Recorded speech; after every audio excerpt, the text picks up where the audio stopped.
আসসালামু আলাইকুম, সবাইকে হাসান মিডিয়া চ্যানেলে স্বাগতম।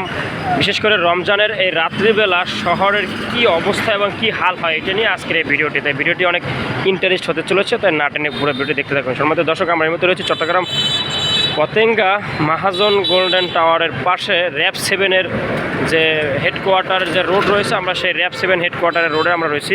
এই যে ওয়াশাগল্লি র্যাব 7 যে হেডকোয়ার্টার, আমরা এই জায়গাতে রয়েছি। তো আসলে রাত্রিবেলা রমজানের বিশেষ করে এমন টাইমে মানুষের চলাফেরা আনাগোনা কমে যায় আর গাড়ি চলাচলের মাত্রা কমে যায়, কারণ মানুষের যেহেতু রোজার দিন এবং সবাই তারাবি নামাজের কাজকাম নিয়ে সবাই সব ধরনের ব্যস্ততা আগেভাগে কাটিয়ে তারা সারাদিন কাজকাম সেরে একটু ঘুমাবে এবং আবার রাতে সেরে খেতে উঠতে হবে। সেক্ষেত্রে সবাই একটু জার্নিংয়ের ভিতরে থাকে। সেই জার্নিংয়ে কাটিয়ে ওঠার জন্য অনেকে আসলে দ্রুত সময় সব কিছু সেরে ঘুমিয়ে যায়। বিশেষ করে আর যদি 4-5 দিন গেলেই আপনার এই শহরের বিভিন্ন জায়গায় যত মার্কেট রয়েছে, মার্কেটগুলোতে মানুষের একটা আনাগোনা বেচা কিনা বিক্রি এগুলো বেড়ে যাবে, তখনকার একটু আনাগোনা বৃদ্ধি পাবে। তো এই মুহূর্তে এখানকার চলাফেরা স্বাভাবিক মানুষের, বেশিরভাগ এখানে যে লরি গাড়িগুলো রয়েছে, আপনার কন্টেনার গাড়ি যে মালামাল আনা নেওয়া করে এগুলো রয়েছে, তো এইগুলোরই আনাগোনা বেশি এখানে।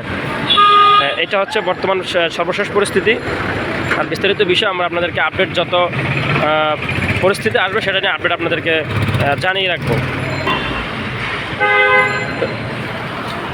এই যে এই পাশে রয়েছে মাহাজন গোল্ডেন টাওয়ার, এখানে আসলে প্রতিদিন অনেক পরিমাণের মানুষের আনাগোনা চলাফেরা যাতায়াত।